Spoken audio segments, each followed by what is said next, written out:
Hey everyone, Yan Zhao here. Today, Wizards of the Coast just announced a new book, Mordenkainen's Monsters of the Multiverse.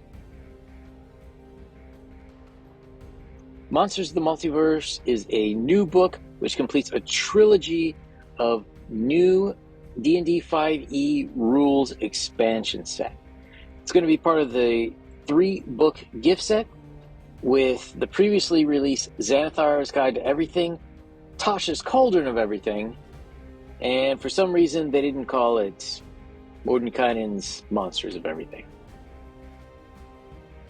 So what's the big deal about this book? This book seems to be the culmination of what Wizards been doing with rewriting the way that races are created.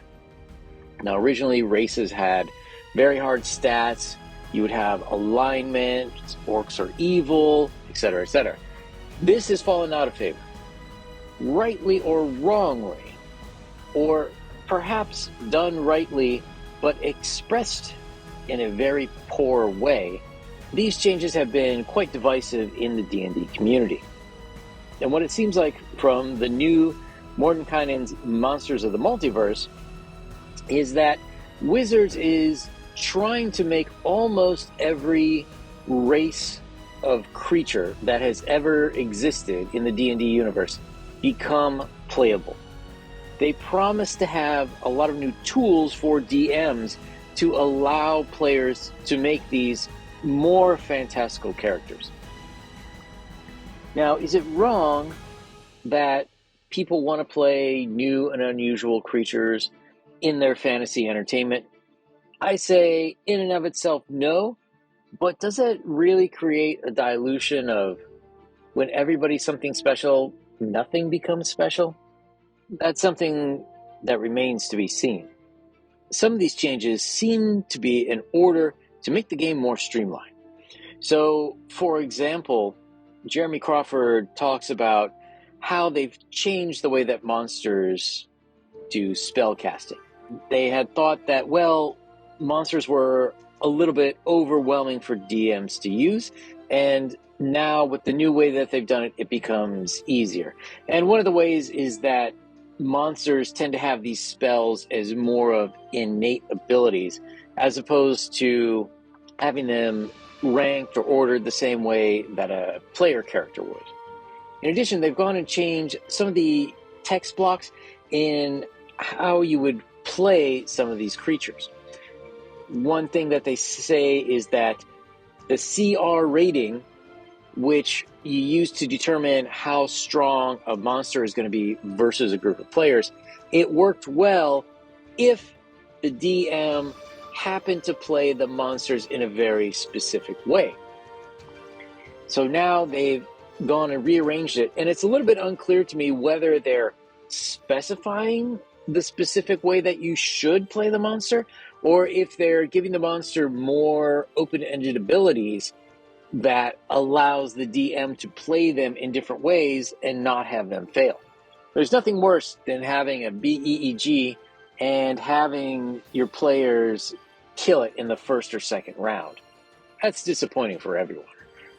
Another somewhat stranger choice is they are re-alphabetizing the way that monsters are put in the book. So yes, they're still using an alphabetical system. However, let's say you're looking for the demon Zugtamoy. In the older books, you would have to remember that Zugtamoy is a demon and look up demon and then find it under there. Whereas now, the books are going to list it under its own name, under Z.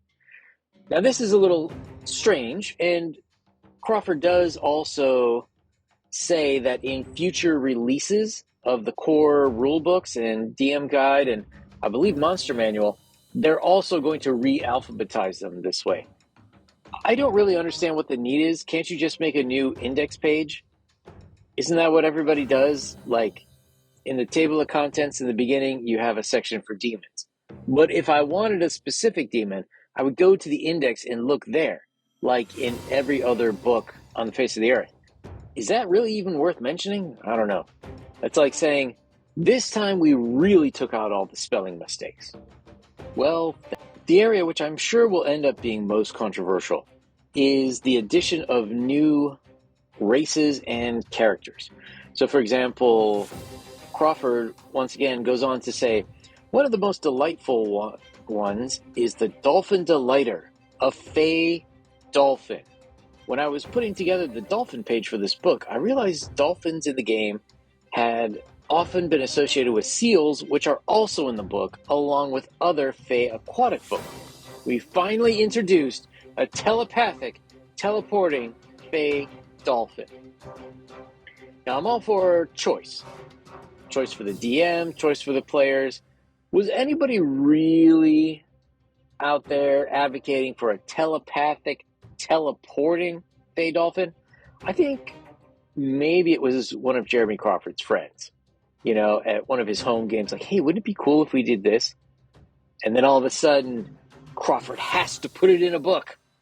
The book itself is written from a storytelling perspective. So it reads as though Mordenkainen is actually introducing the creatures. This is great, and in some ways it gives DMs an out. So when you have a specific storyteller, you run the risk of the unreliable narrator. Maybe Mordenkainen, maybe he just really looks down on dragons. So he's going to give them the short shrift. Well, you could say in your world that Mordenkainen is just kind of a jerk and he's not always right about everything. In addition, it looks like they're looking to add in more creatures between planes. So, for example, you would have a goblin that appears on the material plane, and you would have an alternate version that maybe is in the Feywild, that, I don't know, is maybe on the Earth plane or something. In a lot of ways, it does seem like they're trying to cut down on the prep work that a DM has to do. And just for that consideration, my applause to Wizards of the Coast.